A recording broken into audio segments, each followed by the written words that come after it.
Сәлеметсіздер ме, құрметті халқым? Маған қылмыстық іс ашып жатқан естіген боларсыздар. Естеріңізде болса, 2024 жылы 10 желтоқсан күні мен ескертіп жеке пикетке шықтым. Марат Жыланбаевқа саяси тұтқындарға бостандық талап етіп, бірақ 5 минут өтпей полиция мені ұстап, әділет басқармасына апарып, онлайн сот өткізді. Мен сотқа қорғаушымен қатыстым, және судьяға өз жағдайымды түсіндіріп айттым. Менің тұрақты жұмысым, табысым жоқ, қарауымда 2 кәмелет жасқа толмаған балаларым бар деп. Дегенмен айыппұлдың 20-30% төлегенмін, бірақ дәл қазір толық төлеп тастауға менің мүмкіндігім жоқ деп. Сот менің жағдайыма кірмей, айыппұлдарды толық төлемедім деп, тағы да 18.640 теңге айыппұл салған еді. Енді осы 18.640 теңгені төлемедім деп қылмыстық іс ашып отыр.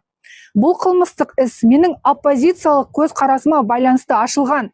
Сондай-ақ маған заңды құқықтарымды пайдалануға тосқауыл қою. Себебі мен 7 қазан 25 жылы КОАП-тың 887 бабының 2 бөлігі, 889 бабы және 890 баптың 1 бөлігі бойынша өз құқығымды қолданып, мерзімі өткен әкімшілік құқық бұзушылық істерімді тоқтату туралы өтініш бердім.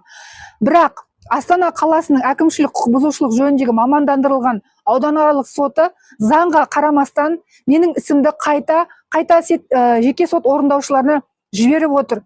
Жеке сот орындаушысы өз тарапынан 1 жылдан асқан әкімшілік құқық бұзушылық істері орындауға жатпайды деп сотқа қайтарып жатыр. Сот қайтадан жеке сот орындаушысына беріп жатыр. Сондай-ақ сот маған тиісті жауаптарды уақытында бермейді. Өзім іздеп, өзім барып сұрап жүрмін.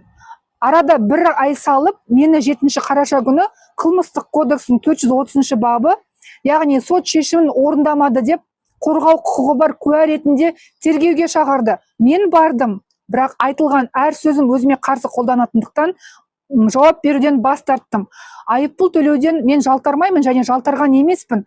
Менің тұрақты табысым жоқ, жұмысым жоқ, балаларым бар, оның барлығын түсіндіріп айттым, бірақ судьялар соны біле тұра маған ешқандай жеңілдік, мүмкіндік бермей отыр құқығымды пайдалануға.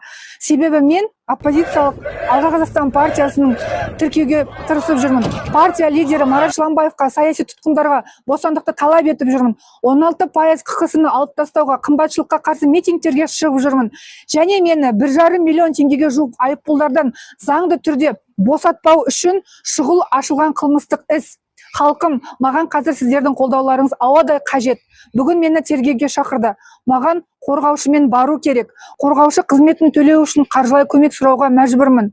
Кім мүмкіндігінше көмектесе алса, әр теңге менің ғана емес, сөз бостандығы мен